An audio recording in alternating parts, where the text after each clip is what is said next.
Hi, 15F. It's the 21st of May 2020 and this is 15F, Biofuel Wood, How Much is the name of it. Now, in the film Planet of the Humans, which I hope you've all viewed, it's on 8.2 million views in just about a month, I suppose now, it's only out worldwide, and if you haven't seen it, do please see it and recommend it to others. Now, if you go to 52 minutes into the film, 52 minutes, they go to look at wood, timber, as a source of fuel for electricity generation. And as I own and run a farm, I have a little bit of experience in this, which I'd like to share with you. In the film, they talk about McNeil, a wood-burning power station in Vermont in the United States, and it can also burn gas if it can't get enough wood. So he talks in that film, the presenter, about it takes 30 cords of wood to fire the station, to run the station for 1 hour. And it's a 50 megawatt facility, 50 megawatt. Right, and it burns wood. So it's a 50 megawatt power station, and then it burns wood. Okay, so that's its capacity. So he showed footage there of them, what they were doing and all that. Now in the film, the presenter makes reference to a cord of wood, and that's an American and a Canadian term. I'm speaking a wee bit loud because it's getting a bit windy now, and there's a wind forecast around, so I just want to make sure you hear me, that's why. So he talks about a cord of wood. I'm talking a little louder for that. He talks about a cord of wood which is 4 by 4 by 8 feet, and of course in the United States they use feet still, the imperial system. I'll have to use both here. It tends to be metric in Ireland, but 4 by 4 by 4 makes a cord of wood, and that's a very tightly bound bale, very tight, with as little airspace as possible. There would still be some air in there, of course, and it amounts to 128 cubic meters. 128 cubic meters. 128 cubic feet, F-E-E-T, of wood. So it's 4 feet by 4 feet by 8 feet long, and there's 128 cubic feet of timber in it.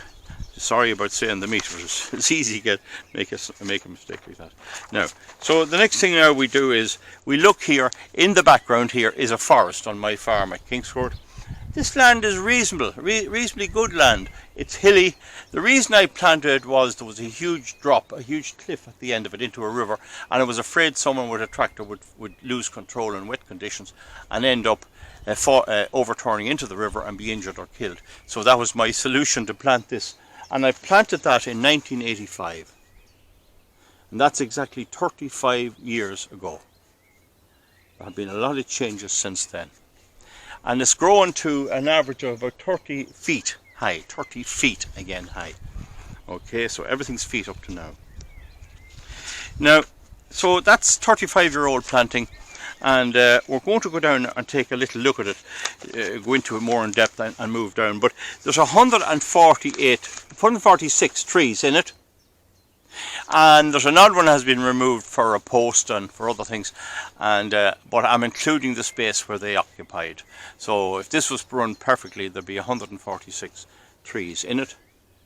And funnily enough, while the film mentions 30 cords, the wood in this forest, when you calculate it right and by the measurements which is available online from various universities which tell you how to measure your forest and your wood and your tree, the wood, if this were all cut down, it would produce exactly 30 cords, and that's pure coincidence, 30 cords, and that would last, as the presenter says, 1 hour. And the website for that power station, which is owned by Burlington Corporation, says it takes 30 cords of wood per hour. And remember, wood has a calorific value, and different woods have various intensities when burnt. Like, for example, poplars are very fast grower, but it's not that good, not that fast of a burner. It doesn't burn that fast, and it's used in matches for that reason. But some woods like oak are very long lasting. So ash is one very good wood in the Irish scene anyway. Now, this forest here measures 65 metres by 70. Okay, that's the size of it. And we're going to pause now. We're going to go down and take a little wise look at the timber in it. So here we see ash, and they're quite narrow. That one's quite narrow.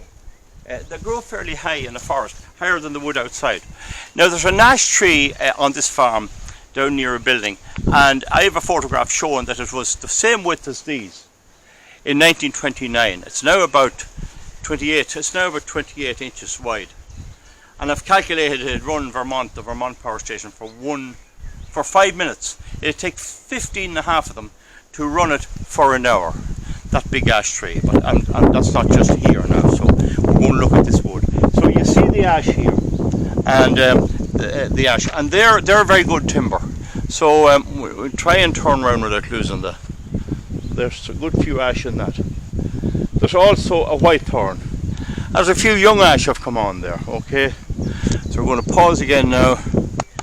So here now we have sycamore, and these are slightly bigger. And just to walk down one here, you won't hear me. This is coppiced, where you cut them off about a foot from the ground, and they grow up in various amounts. And this is a tool that can be used to increase the output of a forest.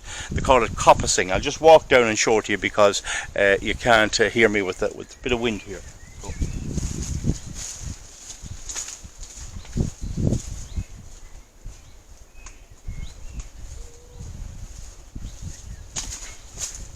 And there's a few more of them. Now they're alder. So this is the leaf of a sycamore. Anyone abroad who wants to check their own sycamore, this is the Irish sycamore here. Now these are slightly better yielders, but again, it takes them a good while to grow. So that's sycamore. Now we'll move on another piece. So here we have an oak, probably the best oak on it. This is a 35-year-old oak tree, and the leaf, they're an English oak, oak tree, and there's another one down there to show to you. There's one just there, and there's two evergreen trees here as well, and they're not doing that so well. They seem to have some kind of a disease this year for some reason, and so there's another couple of oak just there. Please excuse the camera, I'm a bit wobbly with it here. So even among the forest you get the bluebell, and it's a slightly lighter colour when it's covered up in the wood. Now, so we'll move on now, and this particular forest is 65 metres. Now I'm changing to metres now because it's easier measured. 65 metres by 70 metres. Okay, so we're now going to look at how much wood it would take to run the whole Irish system if it were wood only. So we multiply 65 by 70, and we multiply that by 8760, the number of hours in a year, because this wood would run it for 1 hour. 8760, number of hours in a year. And you'd need 35 woods like this, because it took 35 years for this wood to grow. 35 years. So if you used this to run the Vermont power station for an hour now, you'd have to replant it, but you'd need 34 other similar woods to do next year, the year after, and the year after. And that's the point he made in the film, because in the film he said it'd take, if you used all the wood in America, it would run the whole of America for a year. In other words, you could power the entire American grid by the wood that's now growing in America, but you'd have none again then for a long time. And so we know, because I know when this was planted, 35 years is that length of time. So we need to multiply that by 35. And this may confuse people. The Vermont power station is 50 megawatts, but the Irish grid is our average use of power is 3,400 megawatts. So we divide the 50 into 3,400 to see how many times more wood we would need to power the Irish system. And it actually works out at 68. We'd need 68 times the amount of wood to power the Irish average demand for electricity than we than the Vermont power station would need. So we multiply 65 by 70 and we get this figure here, 4550, and we multiply that by the number of hours in a year, 8760. We multiply that by 35, and we multiply that by 68 because you need 68 times as much. And because I measure this wood in square meters, your answer is in square meters. So you then have to divide by 1,000,000 to bring it to square kilometers. See that? So that's the formula there. So we're now moving to square kilometers to make it manageable. So hopefully now there should not be too much interference. I'm worried about the wind, I have to admit. Now, that works out at 94,862 square kilometres of land would be needed to run the Irish system all the time, to run the Irish system continuously, with no other fuel, nothing else, no other power source whatsoever. So to run the Irish grid continually. Okay, so the Republic of Ireland has only 70,000 kilometres of land, and we need 94,862. So we don't have enough land. We're 25% short, we need 25% more. And if you were to use the whole island, we're still 12% short. Okay. Now, condensing steam plant is what wood is used in. It's used like coal, oil, gas, or even nuclear. It boils water, and that type of plant is firm, and that means that it can be used on its own. It doesn't have to be limited to a percentage, because it gives stable power. It drives huge generators, and they provide stable power the same as coal, oil, and gas and nuclear. So it uses condensing steam plant. Now, condensing steam plant is baseload plant. It's what's used as baseload plant, and it's very efficient. It's only slightly beaten in efficiency, or more efficient, by combined cycle gas turbines, which are only slightly better. But it's about this baseload plant that the wood it burn would be very efficient in the fact that it could produce electricity on its own. It doesn't need any other source. It doesn't need to be backed up in any way. Now, strangely, EirGrid are moving away from this. They're moving away from this. They intend building four power plants in Dublin, using a fast-acting plant, using jet engines, essentially, turbine engines, which are only 35% efficient, because the wind energy they want cannot interact right with heavy condensing steam plant. It damages it, and the condensing plant has to be run continuously, and they want fast-acting plant. And I claim that when you count the difference, you're better with no wind at all, none at all, or even solar. But that's another day's work. So I have here solar. I use the word wood here. That should be wind, W-I-N-D. That's just an error in my thing. That should be wind. I don't have a marker here. So wind and solar is 60% is all that can be allowed in. Renewable energy from the weather, except river hydro, only 60% of wind energy, solar energy, or any other renewable source other than river hydro and this type of wood can only be let into the grid at 60%. If you go above that, it destabilizes the grid and you have blackouts. So it's 60% of demand is all you can let in. Whereas wood, coal, oil, gas, nuclear, you can let in it all. And so can you with river hydro. If you have river hydro, you can run your system off it.